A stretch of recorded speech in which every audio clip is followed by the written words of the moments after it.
কুরুক্ষেত্র ধর্ম আর অধর্মের চূড়ান্ত সংঘর্ষের নাম। একদিকে পাণ্ডব, অন্যদিকে কৌরব, একই বংশের দুই শাখা।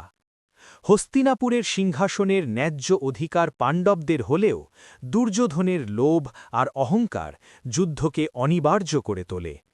যুদ্ধ শুরু হওয়ার আগে অর্জুন দ্বিধাগ্রস্ত হয়ে পড়েন।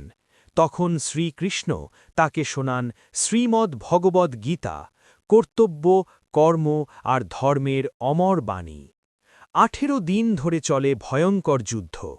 ভীষ্ম, দ্রোণ, কর্ণ এক এক করে মহারথীরা পতিত হন। অবশেষে ভীমের হাতে দুর্যোধনের পরাজয় ঘটে। এই যুদ্ধে জয়ী হয় পাণ্ডবরা, কিন্তু ধ্বংস হয় সমগ্র কৌরব বংশ। কুরুক্ষেত্র আমাদের শেখায়, অধর্মের পথ যত শক্তিশালী হোক, শেষ পর্যন্ত জয় হয় ধর্মেরই।